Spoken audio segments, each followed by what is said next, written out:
तो आज हम यूनिट नंबर 1 जो हमारा यूनिट नंबर 1 9th क्लास का है the saviour of mankind इसकी जो एक्सरसाइज है इसको आज हम डिस्कस करेंगे। और इसमें सबसे पहले जो है वो है ग्लॉसरी के जो वर्ड हैं उनके मीनिंग इंग्लिश और उर्दू दोनों में मैं बताऊंगा। पहला वर्ड है अनपैरेलल्ड, इसका मीनिंग है अनमैच्ड, मैचलेस, लासानी। ड्यून्स, टीले, सैंडी हिल्स या माउंट्स। डैसलिंग, एक्सट्रीमली ब्राइट, बर्निंग, बहुत ज़्यादा चमकने वाली। ट्रॉपिकल, मुंतका हारा की, वेरी हॉट। एलोक्वेंस, फसाहत, खुश बयानी, फ्लुएंट, ओरेटरी। प्रोमलगेशन, इशात, तशहीर, एडवेंट, अनाउंसमेंट। डिस्पेंसेशन, निज़ाम शरीयत, spreading of message, discharge. Verge, edge, brink, किनारा। केओस, अबतरी, कन्फ्यूजन, डिसऑर्डर। क्रम्बल, रेज़ा रेज़ा होना, ब्रेक इनटू पीसेस। सॉलिट्यूड, तन्हाई, the state of being alone specially when one feels pleasant. Meditation, गौर खोज, मराकबा। Thinking deeply in silence specially for religious reasons. Compassion, हमदर्दी, a strong feelings of sympathy for people who are suffering and a desire to help them. Eradicate, खात्मा करना, remove, make an end of something, end. bestowed with, अता किया हुआ, confer as gift. proclaim, ऐलान करना, declare, state. nexus, सिलसिला, a complicated series of connections. पेजन, काफिर, बेदीन, disbeliever. Renounce, मानने से इनकार कर देना। To state publicly that you no longer have a particular belief. Demolish, तबाह कर देना, डिस्ट्रॉय, एंड। डायलेमा, शिशुपंच, a difficult situation. Force to choose one or two alternatives. Theology, अकायद व मज़ाहिब का मुताला, रिलीजियस बिलीफ्स। एवरलास्टिंग, लाफानी, नेवर एंडिंग। प्रोसिलिटाइजिंग, प्रचार करना, प्रीचिंग। ट्रांसफॉर्मेशन, बदलाव, complete change in somebody. Embodiment, तजसीम, लिविंग एग्जाम्पल। ये आपकी ग्लॉसरी है। नेक्स्ट जो ओरल एक्टिविटी में आ जाएगा कि form groups and discuss the aspects of the life of the रसूल related to justice and compassion. आप सल्लल्लाहु अलैहि वसल्लम की हमदर्दी और उनकी जो इंसाफ है उनको उस चीज़ को डिस्कस करें और ग्रुप बनाएं और ग्रुप की फॉर्म में जो है डिस्कस करें। उसके बाद है कंप्रीहेंशन, जिसमें क्वेश्चन आंसर जो हैं वो आ जाते हैं और इनको क्वेश्चन आंसर को हम बाद में डिस्कस करेंगे। मैं अभी साथ में इसका जो आंसर है वो बताता जाऊंगा कि what type of land Arabia is. Arabia is a land of unparalleled charm and beauty. It has trackless deserts of sand dunes. Why was the holy Quran sent in Arabic. Quran पाक अरबी में क्यों नाजिल हुआ। The holy Quran was sent in Arabic because it is a comprehensive and expressive language for which ability were the Arabs famous. अरब किस खूबी की वजह से मशहूर थे। The Arabs were famous for their remarkable memory and the trait of their eloquence. What was the condition of mankind before the Rasul. नबी अकरम सल्लम से पहले इंसानियत का क्या हाल था। The condition of mankind before the Rasul was very bad. It was on the verge of chaos. It had started crumbling. इंसानियत बहुत बुरी हालत में थी, वो तबाही के दहाने पर थी और रेज़ा रेज़ा होना शुरू हो गई थी। वाई डिड द रसूल stay in the cave of Hira. नबी करीम सल्लम गारे हिरा में क्यों क़याम करते थे। द रसूल used to stay in the cave of Hira because he wanted to spend his time in solitude and meditation. आप सल्लल्लाहु अलैहि वसल्लम खलवत और मुराकबे में वक़्त गुजारने के लिए गारे हिरा में जाया करते थे। What was the first revelation. पहली वही क्या थी? Question number 6, read in the name of thy Lord who created man from a clot. Read, and thy Lord is most bountiful, who taught the use of pen, taught man that which he knew not. अपने उस परवरदिगार के नाम से पढ़िए जिसने पैदा किया, जिसने इंसान को जमे हुए खून से पैदा किया।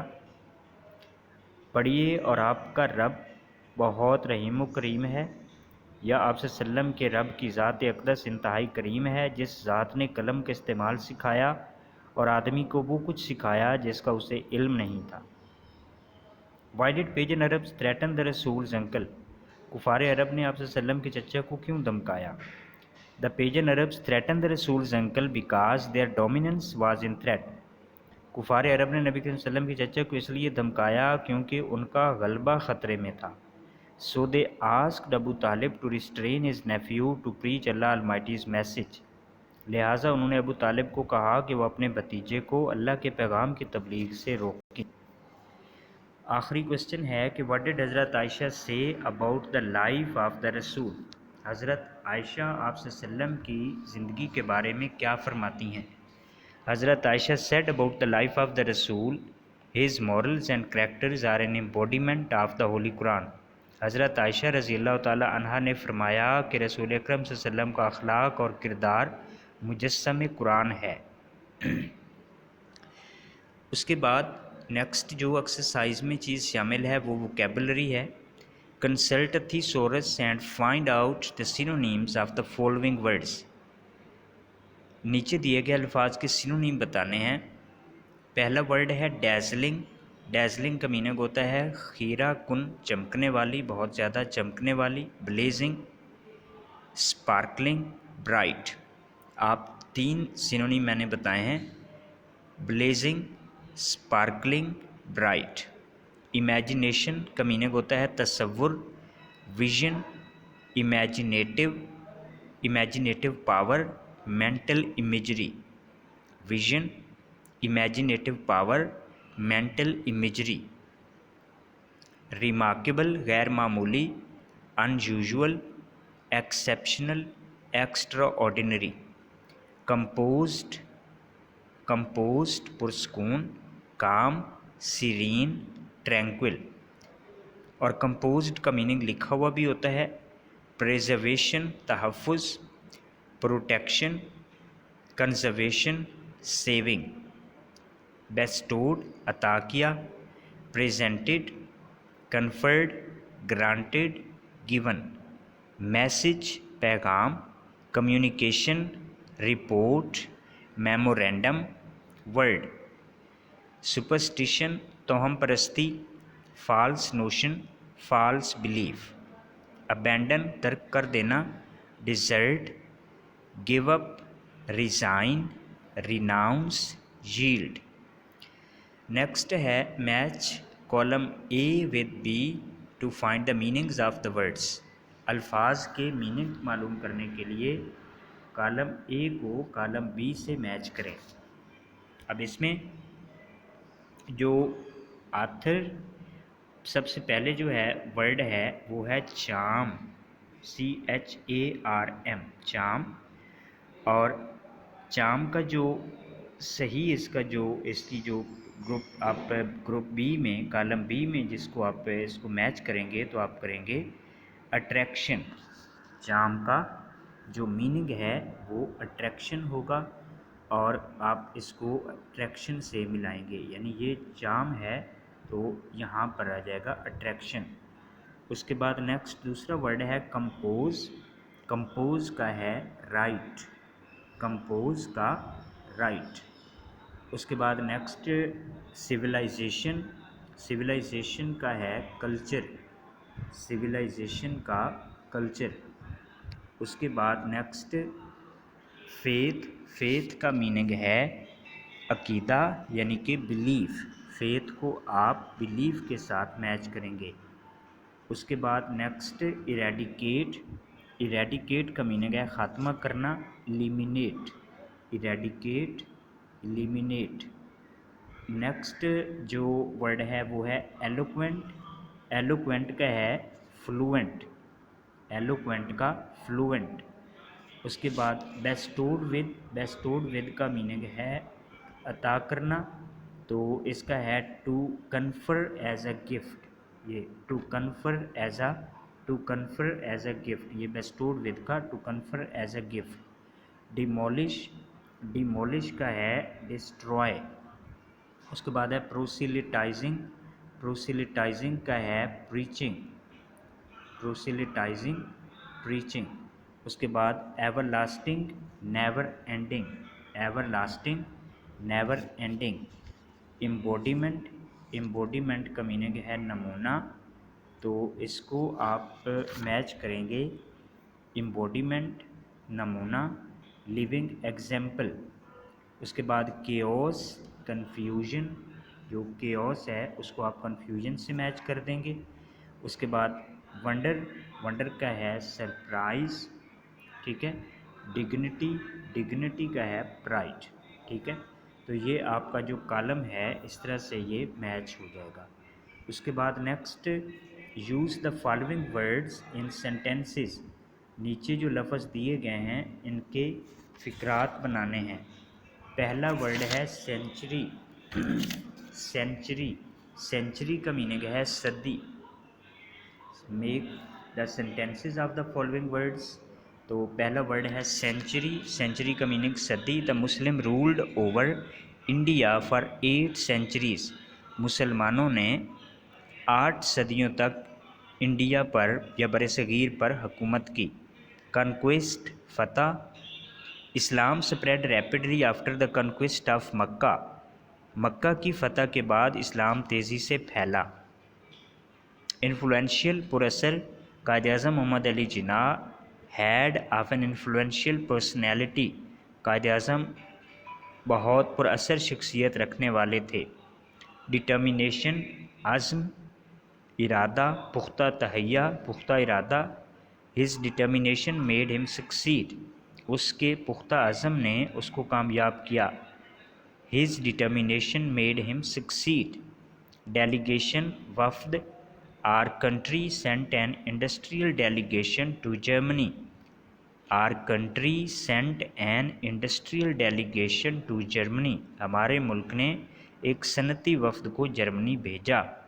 क्वाइटली खामोशी से। I slipped quietly from the class. मैं खामोशी से क्लास से निकल गया। I slipped quietly from the class. Urge का मीनिंग ख्वाहिश। I have a great urge to perform Umrah. I have a great urge to perform Umrah. मुझे उम्रा करने की बहुत ख्वाहिश है। इग्नोरेंस जहालत। Ignorance should be replaced with knowledge. Ignorance should be replaced with knowledge. जहालत की जगह इल्म को लाना चाहिए। उसके बाद नेक्स्ट आपके जो इसके बाद जो चीज़ है वो है affixation is a process of word formation by adding a prefix or suffix to a root word। affixation वो प्रोसेस है जिसमें हम रूट वर्ड के से पहले कोई लफ्ज़ लिख देते हैं, कुछ लेटर लिख देते हैं, या हम जो रूट वर्ड है उसके बाद में लिख देते हैं, तो इसको एफेक्सेशन कहते हैं। इसको क्या कहते हैं? एफेक्सेशन कहते हैं। और एफेक्सेशन दो तरह की होती है, एक प्रीफिक्स और दूसरा सफिक्स। एक प्रीफिक्स और दूसरा सफिक्स। प्रीफिक्स होता है किसी लफ्ज़ के शुरू में लफ्ज़ के शुरू में कुछ लेटर्स को ऐड करना और एक लफ्ज़ बनाना, जिसको हम साबका कहते हैं। और अगर असल लफ्ज़ के बाद में कुछ लफ्ज़ों को ऐड किया जाए तो उसको हम कहते हैं सफिक्स। अब नीचे जो लफ्ज़ दिए गए हैं उसमें हमने ये देखना है कि जो ये है आथर, को आथर, निसेसरी, अननिसेसरी, ज़रूरी, गैर ज़रूरी। आथर, को आथर यानी कि मुसन्निफ़ के साथ दूसरा मुसन्निफ़। को आथर यानी कि इकट्ठी एक बुक अगर लिखें, कोई दो राइटर एक बुक लिखें तो हम कहेंगे को आथर। मॉरल, अखलाकी, इमोरल, गैर अखलाकी। टाई, बांधना, अनटाई, खोलना। डेंजर, ख़तरा, इन डेंजर, ख़तरे में डालना। कॉन्शियस, जानबूझकर, समझते हुए, अनकॉन्शियस, ना समझते हुए, फार्चून, किस्मत, मिसफॉर्चून, बदकिस्मती। तो अब यहाँ पर देखें कि हमने मिस लगाकर उसको जो है वो उसको बनाया है, तो ये प्रीफिक्स है। काइंड, काइंडनेस, ये सफिक्स है, नेस लगा है। केयर, केयरलेस, सफिक्स है। पोस्टपोन, पोस्टपोनमेंट, ये भी सफिक्स है। Adjust, adjustment, suffix. Treat, treatment, suffix.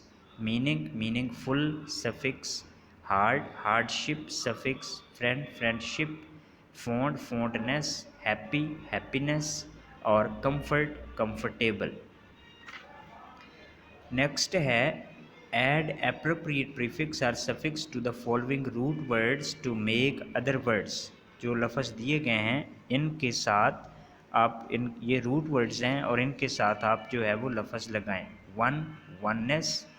Believe, believe. Parallel, unparalleled. Flinching, unflinching. Knowledge, knowledgeable. Construction, construct, construction. उसके बाद नेक्स्ट जो इसमें वर्ड है जो हमारा ग्रामर के हवाले से काम है उसको हम देखेंगे। और इसमें जो कंस्ट्रक्शन है इसको हम देखेंगे कंस्ट्रक्शनल। जो लफ्ज़ कंस्ट्रक्शन है constructional. Knowledge, knowledgeable. Flinching, unflinching. Justice, injustice. और parallel, unparallel. Belief, disbelief, belief का डिसबिलीफ। और वन का वननेस। तो ये जो हैं आपके जो प्रीफिक्स हैं और सफिक्स हैं उसके हवाले से है। नेक्स्ट ग्रामर के हवाले से है adjectives. An adjective is a word that modifies the noun और प्रोनाउन। एडजेक्टिव वो लफ्ज़ होता है जो नाउन या प्रोनाउन को मॉडिफाई करता है। It describes or point out a person, place or thing. ये शख्स, जगह या चीज़ के बारे में पॉइंट आउट करता है। Or to tell the number or quantity, और ये हमें नंबर भी बताता है और जो मिकदार है उसके बारे में भी बताता है। मसलन फेमस पोएट, फेमस पोएट। तो अब फेमस जो है वो हमें पोएट के बारे में बता रहा है, तो फेमस जो है ये एडजेक्टिव है।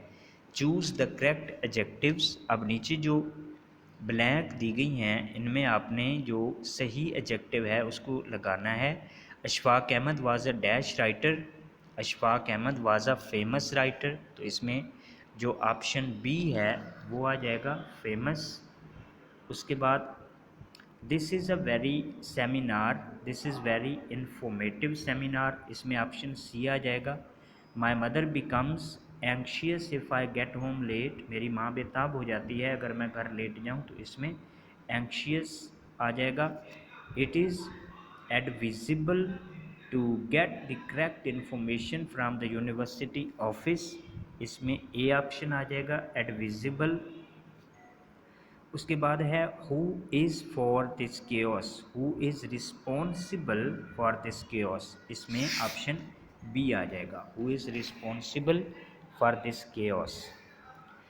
नेक्स्ट जो है वो है find out 10 adjectives from the unit and use them in sentences. 10 adjective जो हैं वो यूनिट से निकालें और फिर उनके फ़िक्रे बनाएं। तो अब मैं आपको निकाल कर इसमें बता देता हूँ। एक लफ्ज़ है अनपैरेलल्ड, बेमिसल। हिज करेज इज़ अनपैरेलल्ड, उसकी हिम्मत जो है बेमिसल है। एक तो ये एडजेक्टिव है। दूसरा एडजेक्टिव है स्टैरी, तारों भरा, यानी starry sky has excited the imagination of poets and travellers. तो ये स्टैरी तारों भरा, the starry sky attracts me. फिक्रा बना लें, the starry sky attracts me. उसके बाद रिमार्केबल, गैर मामूली। His success in the exams is remarkable. Profound, गहरा। Chips did not have a profound knowledge, या he has not a profound knowledge. Pressing, शदीद। I have a pressing urge to go to मरी। Bountiful रहीम करीम, Allah is the most bountiful, noble अजीम, teaching is a noble profession, firm पुख्ता, I have a firm desire to go to Murree, everlasting अब्दी हमेशा रहने वाली, the fame of the good ruler is everlasting, perfect मुकम्मल, nobody is perfect in this world, इस दुनिया में कोई मुकम्मल नहीं। तो ये आपका जो है वो 10 एडजेक्टिव्स हैं और उनके फ़िक्रे जो है वो हो गए। अच्छा, ये वाला काम अब आपको हो गया। नेक्स्ट जो आपके सामने जो चीज़ है वो है कंडीशनल सेंटेंसेस। और कंडीशनल सेंटेंसेस में जो टाइप 1 है उसको हमने देखना है कि वो क्या होती है। देखिए, कंडीशनल सेंटेंसेस एक होता है zero conditional, first conditional, second conditional और थर्ड कंडीशनल। तो जो फर्स्ट कंडीशनल है उसकी बात यहाँ पर की गई है, तो इसको हमने सबसे पहले तो इसको डिफ़ाइन करना है और फिर उसके बारे में बात करनी है। Conditional of this type tell us that something will happen if a certain condition is fulfilled। शर्तिया जुमले की पहली किस्म हमें बताती है कि अगर कोई ख़ास शर्त पूरी हो जाए तो कुछ ना कुछ हो जाएगा, कि अगर कोई ख़ास शर्त को पूरा कर दिया जाए, वो पूरी हो जाए तो कुछ ना कुछ हो जाएगा। ये इस तरह के फ़िक्रे जो हैं वो टाइप 1 में आते हैं। अब मसलन इफ़ ही वर्क्स हार्ड या if they arrive late they will miss the bus, अगर वो लेट हुए तो वो बस मिस कर देंगे। तो अगर यानी कि लेट होने वाली शर्त पूरी हो गई तो बस जो है वो मिस हो जाएगी, दूसरी शर्त पूरी हो जाएगी। तो इसी तरह से if he works hard he will win the competition, अगर वो मेहनत करेगा तो मुकाबला जीत जाएगा, यानी कि अगर मेहनत करने वाली शर्त पूरी कर दी गई तो वो मुकाबला जीत जाएगा। अच्छा, अब नेक्स्ट जो हमारे सामने एक्सरसाइज है इस हवाले से उसको हमने फिल करना है।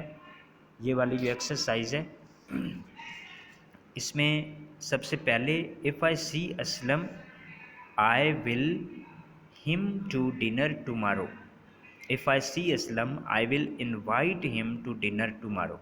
और इसमें मैं आपको बता दूं कि दो क्लासेस हैं, जो एक है मेन क्लास, एक है मेन क्लास और दूसरी जो है वो दे के बाद जो क्लास है एक कंडीशनल यानी इफ़ वाली है और दूसरी जो है वो उसके बाद है।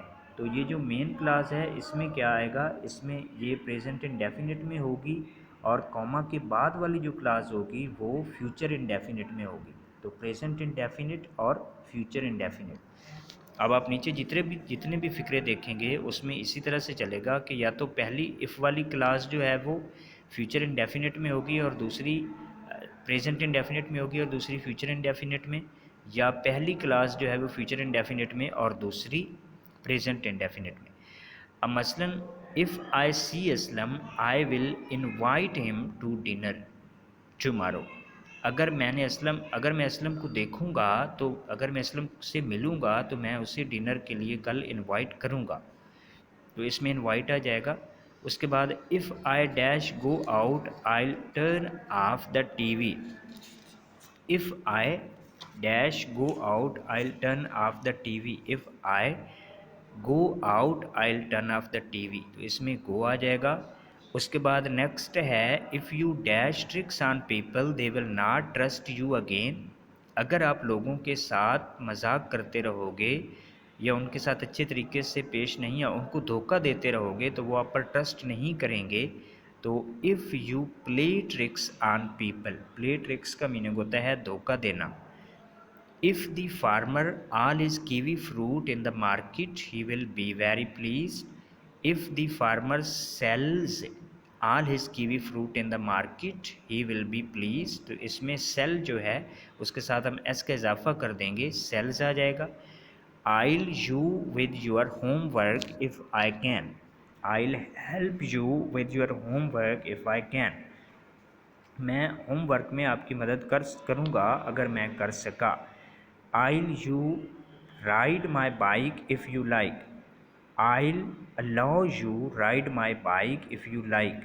मैं आपको बाइक राइड करने दूंगा अगर आप ऐसा चाहेंगे।